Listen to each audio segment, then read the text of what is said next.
রথের দিন নিজের মনস্কামনা পূরণের জন্য একটা ছোট্ট রেমেডি করো। এই কাজটা রথের দিন সন্ধ্যাবেলাতে করবে। কাজটা কিভাবে করবে? সবার প্রথম হলুদ রঙের একটা পেপার নেবে, একদমই হলুদ রঙের পেপার না পেলে সাদা রঙের পেপার নেবে। সেই পেপারটার ওপরে গ্রিন কালারের সবুজ রঙের পেন দিয়ে একটা বড় করে একটু সার্কেল বানাবে।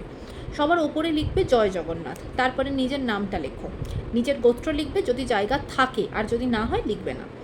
তারপরেতে নিজে যে মনস্কামনার জন্য ঈশ্বরকে প্রার্থনা করছো সেই মনস্কামনাটা প্রেজেন্ট টেন্সে, প্রেজেন্টভাবে সুন্দর করে প্রেজেন্ট টেন্সে লিখবে।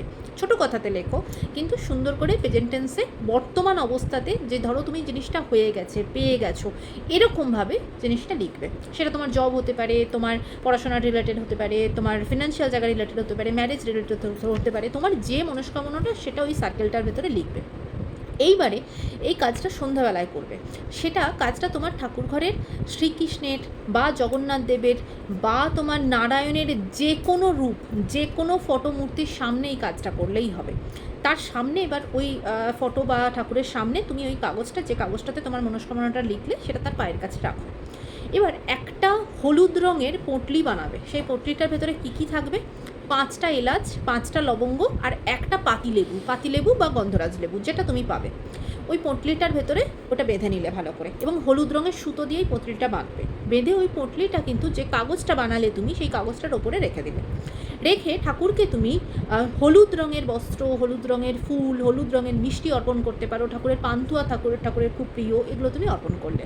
করে নারায়ণের বা জগন্নাথ দেবের বা নারায়ণের যে কোনো রূপের, সেটা শ্রীকৃষ্ণ হতে পারে, সেটা নারায়ণ হতে পারে, তার কোনো একটা মন্ত্র 108 বার ওখানে বসে চ্যান্টিং করবে এবং নিজের মন প্রাণ থেকে ঠাকুরকে জানাবে নিজের মনস্কামনাটা। জগন্নাথ দেবকে এইভাবে তুমি বলো, আমি আমার ইচ্ছাটা তোমার পায়ে একদম অর্পণ করলাম, সমর্পণ করলাম, তুমি সেটা, আমি জানি তুমি এর রেজাল্ট আমি পাবোই। এইভাবেই বিশ্বাসের সাথে সেই জিনিসটা তাকে বলো। বলে এবার সন্ধ্যাবেলায় কাজটা করলে তোমার পুজো করা শেষ হয়ে গেল, তুমি উঠে গেলে। তারপরের দিন, নেক্সট দিন 12টার আগে, দুপুর 12টার আগে ওই যে পোঁটলিটা বানালে যেটা, সেটা তুমি জলে ভাসিয়ে, ফ্লোয়িং ওয়াটারে ভাসিয়ে দিতে পারো, বা কোনো গাছের নিচে রেখে আসবে। আর ওই যে কাগজটা, যে কাগজটার ভেতরে তোমার নিজের নাম লিখেছো, নিজের ইচ্ছা লিখেছো, জগন্নাথ দেবের নাম লিখেছো, সেই কাগজটা ফোল্ড করে তোমার ঘরেতে, ধরো শ্রীকৃষ্ণের মূর্তি আছে বা জগন্নাথ দেবের মূর্তি আছে, যার ফটো বা মূর্তি আছে, তার পিছনে জিনিসটাকে রেখে দেবে।